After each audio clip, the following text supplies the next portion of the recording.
ये भारतीय जनता पार्टी इस राम के नाम को इतना बदनाम कर चुकी है। हमारे चानत गांव का पानी पूर्ण रूप से इन्होंने चोरी करने का काम किया है। इन चोरों को अब हम पकड़ने का काम करेंगे। किसानों के विरुद्ध जो काले कानून वो वापस नहीं हुआ करते और इन्हीं के प्रधानमंत्री ने माफी मांगी थी, अब ये फिर माफी मांगेंगे। कहते हैं ना, ये 100 जूत भी खाएंगे, प्याज भी खाएंगे। या तो यहाँ का विधायक मान जाए, अगर ये नहीं मानता है तो हम इसकी घेरेबंदी करने का काम करेंगे। नमस्कार, आप देख रहे हैं पहरेदार भारत न्यूज और हांसी के चुनैत गांव में हम यहाँ पर मौजूद हैं। यहाँ पर पानी की मांग को लेकर 51 दिन हो गए आज जो यहाँ के ग्रामीण हैं वो धरने पर हैं और आज इनेलो की पूरी टीम है वो यहाँ पर पहुंची है और धरने को समर्थन दिया है। और हमारे साथ सुनैना चौटाला है, उनसे बातचीत करते हैं कि इस धरने को लेकर, आगे की रूपरेखा को लेकर वो क्या कहना चाहते हैं। हाँ जी, नमस्कार। राम राम।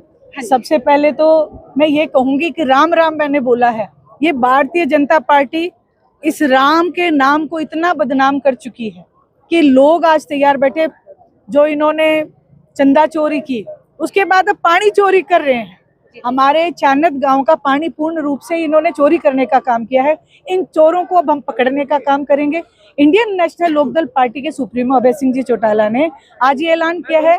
आज ही नहीं बल्कि इससे पहले भी कह के गए थे कि हमारा एक एक जो है कार्यकर्ता चानत गांव के साथ। मुख्यमंत्री स्पष्ट रूप पर कह चुके हैं कि टी से पानी है वो नहीं मिलेगा और पानी के लिए दूसरी पाइपलाइन है वो डाली जाएगी। ये तो आपको किसान आंदोलन याद होगा। ये तो कहते थे कि जो फैसले ले लिए गए किसानों के विरुद्ध जो काले कानून वो वापस नहीं हुआ करते और इन्हीं के प्रधानमंत्री ने माफी मांगी थी, अब ये फिर माफी मांगेंगे। कहते हैं ना, ये 100 जूत भी खाएंगे, प्याज भी खाएंगे।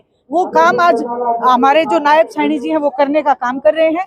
देखिए, किसी भी सरकार का ये दायित्व बढ़ता है कि बिजली और पानी का पूर्ण रूप से प्रबंध होना चाहिए और भ्रष्टाचार बंद होना चाहिए। लेकिन आज जो है बीजेपी, भ्रष्टाचार तो चरम सीमा पे है और बिजली और पानी जो है गुल होते जा रहे हैं। इसलिए मैं ये घोर निंदा करती हूँ। आने वाले समय में जो मैं माताओं बहनों से मिलके आई हूँ, हमने एक निर्णय लिया है, या तो यहाँ का विधायक मान जाए, अगर ये नहीं मानता है तो हम इसकी घेरेबंदी करने का काम करेंगे। और जब मेरी माताएं बहनें महारानी झांसी का रूप ले लेती हैं और जब दुर्गा माँ का रूप ले लेती हैं, तो चाहे कैसा भी राक्षस क्यों ना हो, उसका संहार करके ही हम वापिस लौटते हैं। इसलिए मैं मौजूदा विधायक से ये कहूंगी कि आपके भी घर में माँ बहनें हैं और हम इतनी माँ बहनें जब आ जाएंगी तो आपको भरण पोषण हमारा करना पड़ेगा। या तो हमारा भरण पोषण करोगे, हमें पानी दोगे, नहीं तो फिर आपका सहार होगा। सरकार में बैठे हुए मंत्रियों का ये कहना है कि इस आंदोलन को गलत दिशा में है वो लेके जाया जा रहा है। विपक्ष पानी मांगना, पानी अपना अधिकार मांगना अगर गलत है तो फिर हम ऐसी गलती करेंगे। चौटाला साहब कहते थे कि अगर जनता की आवाज उठाना गलत है तो हम मर के भी ये गलतियां करते रहेंगे और हम हरियाणा प्रदेश की जनता की आवाज को बुलंद करते रहेंगे। जो मेन विपक्ष है वो तो जरूर इनके प्रति बिक चुका होगा, इनके साथ मिली भगत से काम करता होगा, लेकिन इंडियन नेशनल लोकदल पार्टी जो है अभय सिंह जी चौटाला और जो पूरा परिवार हमेशा रहा है वो हरियाणा प्रदेश की जनता के साथ।